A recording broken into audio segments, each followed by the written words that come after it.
السلام علیکم۔ International debate کے ساتھ میں ہوں ابرار حیدر۔ پاکستان کے سیاسی حالات اور معاشی حالات دونوں ہی آئے روز خراب سے خراب تر ہوتے جا رہے ہیں۔ چیفز ایک طرف ہیں اور عوام دوسری طرف ہے۔ مریم نواز بریفنگ لے رہی ہیں اور علی مین گڈھا پور کو ابھی تک پروٹوکول نہیں ملا۔ ایک نہیں دو پاکستان۔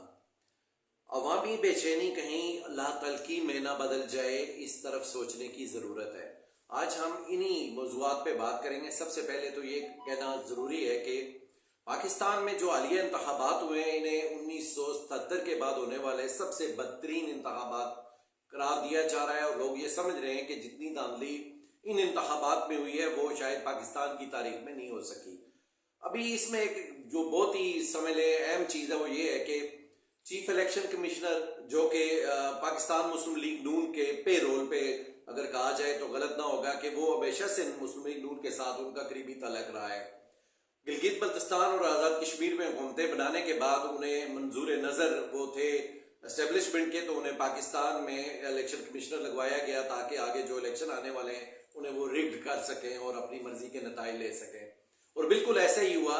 چیف الیکشن کمشنر نے جو پاکستان میں کھیل رچایا اس پہ پوری دنیا کا میڈیا اور دنیا میں جو بھی تنظیمیں انتخابات کو دیکھ رہی ہیں یا جو حکومتیں ہیں اقوام متحدہ سے لے کے امریکہ تک، وہ سب حیران اور پریشان ہیں کہ یہ کس قسم کے الیکشن ہوئے ہیں، جہاں پہ فارم 45 لے کے لوگ گلیوں میں پھر رہے ہیں، عدالتوں میں پھر رہے ہیں، لیکن فارم 47 جو ہے اس کا رزلٹ کچھ اور ہے۔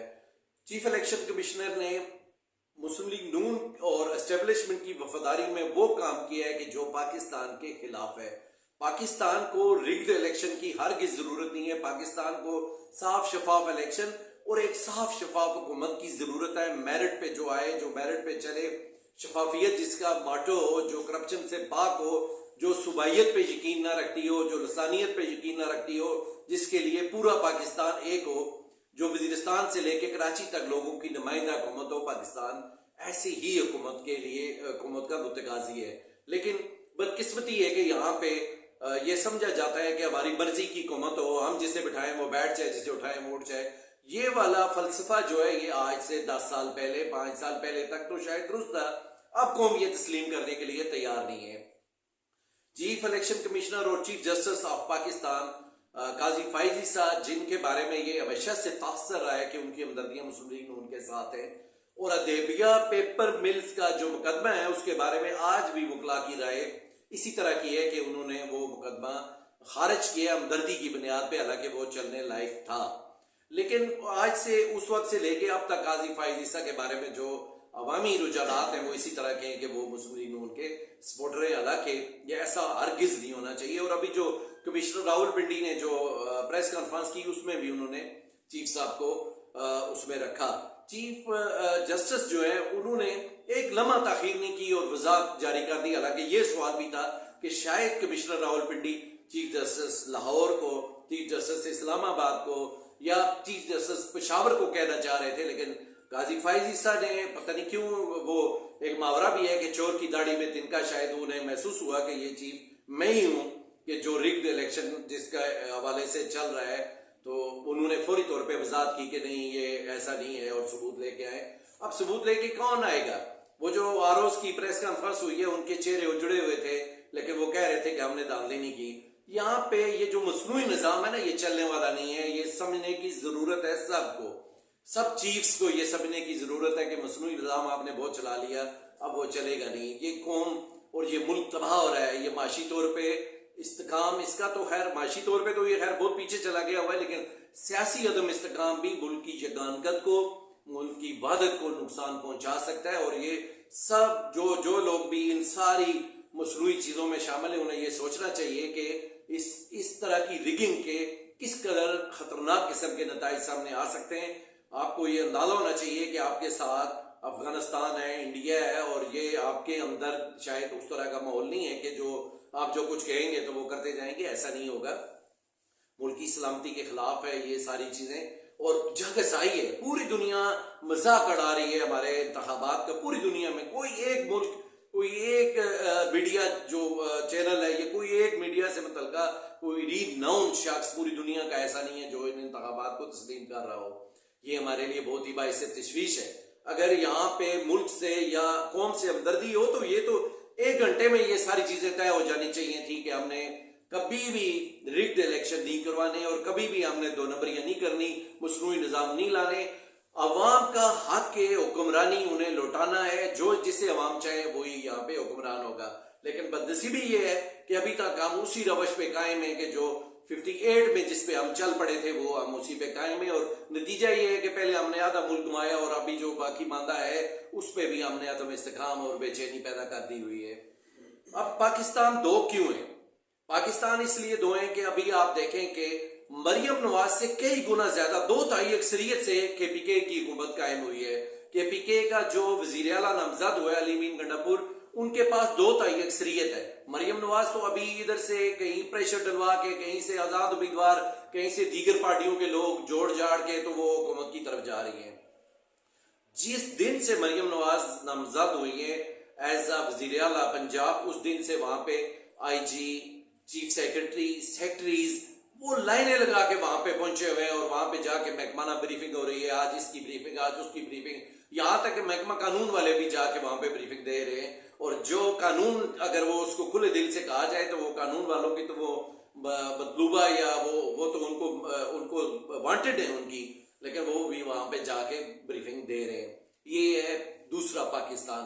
پنجاب کی بالادستی، پنجاب کی صوبائیت، پنجاب کی عصبیت، یہی پروان چڑھاتے رہے میاں نواز شریف. اور جب وہ پہلی مرتبہ آئے تھے آئی جی آئی کے پلیٹ فارم سے تو تب بھی انہوں نے جاگ پنجابی جاگ کا نعرہ لگایا تھا. لیکن سلام ہے عمران خان کو کہ اس نے آ کے ان انتخابات میں یہ ساری چیزیں اڑا کے رکھ دی ہیں.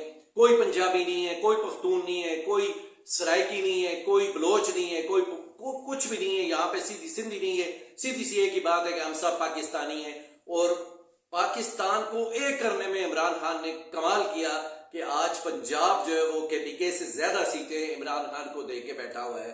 اور پنجابیت، صوبائیت، وہ جو ایک تعصب کی فضا بنانے کی کوشش کی مریم نواز اور نواز شریف نے، اس کو لوگوں نے مسترد کیا.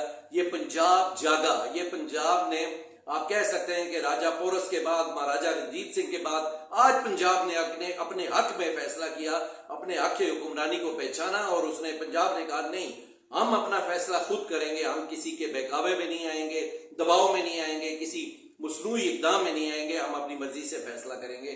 لیکن 2 پاکستان، یہ جو 2 پاکستان والی کہانی ہے، یہ پاکستان کو کمزور کر رہی ہے. ایک پاکستان وہ ہے کہ علی امین گنڈاپور عدالتوں میں گھوم پھر رہے ہیں، ان پہ بے بنیاد مقدمات قائم کیے گئے. لیکن اس کو چھوڑ دیں، چلے وہ ایک قانونی پہلو ہے کہ وہ عدالتوں میں جا رہے ہیں، ضمانتیں لے رہے ہیں، ٹھیک ہے. لیکن انہیں پروٹوکول نہیں دیا گیا کہ ایک ریاست ایک وزیر اعلیٰ کو بریفنگ دے رہی ہے، اور اسی صوبے میں، اسی ریاست کے صوبے میں دوسرا وزیر اعلیٰ ابھی تک پروٹوکول سے محروم ہے. دوسرا وزیر اعلیٰ جو ہے وہ بھاگ رہا ہے، ادھر بھاگ رہا ہے، ادھر بھاگ رہا ہے، اس کے پیچھے کوئی اسٹیٹ کی پاور نہیں ہے. کیوں؟ یہ چیزیں ملک کو تباہ کریں گی، کر رہی ہیں، بہت حد تک کر چکی ہوئی ہیں. لیکن یہ جو ظالم لوگ ہیں، جو طاقتور طبقات ہیں، انہیں یہ سمجھ نہیں آ رہی کہ ہم پاکستان کو تباہ کر رہے ہیں، ہم پاکستان کے اندر ایک تفریق، تقسیم پیدا کر رہے ہیں جس کی ضرورت نہیں ہے. پاکستان کو یگانگت کی، وحدت کی ضرورت ہے. یہ 2 پاکستان جب تک قائم رہیں گے ایلیٹ کلاس میں، فیصلہ سازوں میں، تب تک پاکستان کبھی بھی آگے نہیں بڑھ سکے گا. ابھی جو ایک خاص بات ہے وہ یہ ہے کہ جو ریگڈ الیکشن ہوا ہے، ابھی آپ دیکھیں کہ آج اسلام آباد میں 3 جو کامیاب مسلم لیگ نون کے ایم این ایز تھے، ان کی کامیابی کا نوٹیفیکیشن معطل کر دیا گیا ہے. فارم 45 لے کے پھر رہے ہیں، اور شعیب شاہین ہو گئے یا علی بخاری ہو گئے، یہ تو ممتاز قانون دان ہیں، انہیں تو پتہ ہے قانون کا کہ قانون میں کیا لکھا ہوا ہے اور فارم 45 کی کیا اہمیت ہے. اور لیکن یہ ہے کہ افسوسناک بات یہ ہے کہ ان کی باتوں کو وہاں تسلیم نہیں کیا جا رہا. لیکن آج جو ہے وہ یہ جو الیکشن کمیشن جو ہے اس کا ہی ایکٹ میں جو دفعہ 90 ہے، اس کی شک 10 اور 13 یہ کہتی ہے کہ فارم 45 کے مطابق الیکشن ہوں گے، نتائج جو ہے 47 کے مرتب کیے جائیں گے.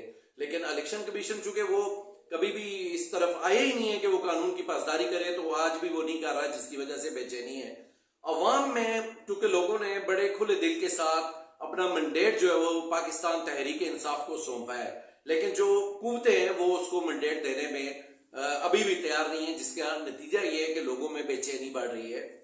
سوچنے کی بات یہ ہے کہ آپ نے کتنا بڑا بیانیہ بنایا ہے عمران خان کے خلاف. 3 مقدمات کے فیصلے کیے، مگر لوگوں نے آپ کو خاطر میں ہی نہیں لایا، لوگوں نے یہ مانا ہی نہیں ہے کہ آپ کی باتیں سچی ہیں۔